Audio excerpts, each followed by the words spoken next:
rookie quarterback Jarrett Stidham officially winning the battle for QB2. I'm Sierra Goodwill here with Evan Lazar and Alex Barth. Guys, a little bit surprising yesterday when news broke that Brian Hoyer was released. Maybe more surprising that he wasn't traded, probably doing that maybe as a favor for Hoyer so he can pick his next destination. But as far as Stidham goes, were you surprised that he did enough to win this battle?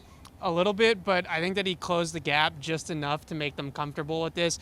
Bill Belichick basically operates under the assumption of, if I can carry two quarterbacks, I'm going to carry two quarterbacks, because carrying three really hinders you from carrying another guy on the roster. Some of the other videos we've talked about, some of those fringe guys that they wouldn't have been able to carry if they had Brian Hoyer on this team. So I think that they realized that, yeah, Hoyer's probably the better quarterback today, right now, but two things. One, the gap isn't that wide to carry him on the roster. The second thing, giving Stidham all those second team and scout team reps is only going to help his development. And I think that they really think that they have something with Stidham, so they want to get him as many reps as possible in practice. You know that nobody's getting first team reps away from Tom Brady, so the second team and scout team reps are really the only thing that they have to offer right now. Yeah, I mean, I wasn't surprised. I had Hoyer off my roster projection going all the way back to May, because when you look at what the Patriots do, and people love to say, oh, they're this, unpredictable bunch of renegades, the way they run it, they're out of the box. Not anymore. So that was true when they started it. Yeah. But 20 years in, patterns develop.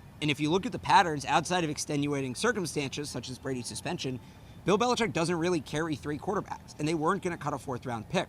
So to me, this was just a matter of time. This was going to happen one way or the other. And like Evan said, Stidham did enough where he wasn't a complete disaster that allowed them to do this, and that's how they get some of those other guys on the roster. Like I talked about, you can check out the video with our general roster projections. This is a team that put together a win-now roster. They're trying to win this year. Three quarterbacks is not a win-now roster, but using that spot on a punt returner like a Gunnar Olszewski or an extra offensive lineman to help with your depth, or maybe an extra pass rusher along the defensive line, that's the win-now mode they're in right now. I do think it's interesting that they're in win-now mode on the rest of the roster, but behind Tom Brady, they'll put a rookie behind there, and they don't really care as much. But they'll keep all of those other veterans.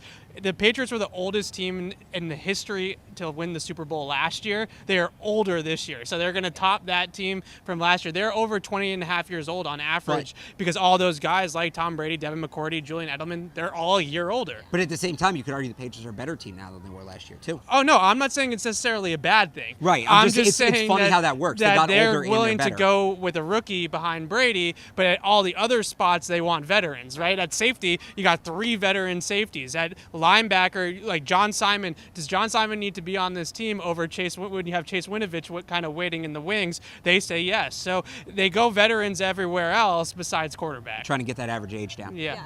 And Brian Hoyer is a veteran himself who obviously has great NFL experience. We've talked about him being a top 5 backup quarterback in the NFL, so he probably shouldn't have an issue going forward finding a new home. Yeah, I think that it's mostly actually about what's best for Brian Hoyer's family at this point, because he talked about a lot last year about how many times he's had to move his family around, and his kids are now in school here in the Boston area. So I don't know if Brian Hoyer is really too keen on going to Indianapolis or going all the way across the country and going to back up in some place on the West Coast. So I think that there's a very kind of niche market right now for Brian Hoyer. Not necessarily, I think a lot of teams are interested in his services.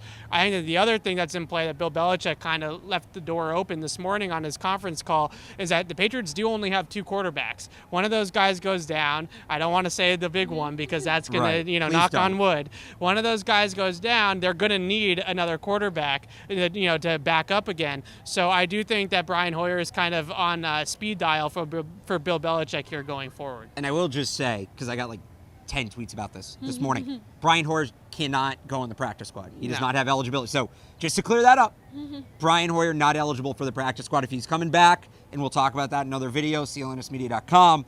If he's coming back, he's back, 53-man roster. Absolutely. And this Foxboro Report is brought to you by betonline.ag. Head to clnsmedia.com/win. Enter promo code CLNS50 to receive your welcome bonus for all of our Patriots content. Head to our website at clnsmedia.com and subscribe to our YouTube channel at CLNS Media.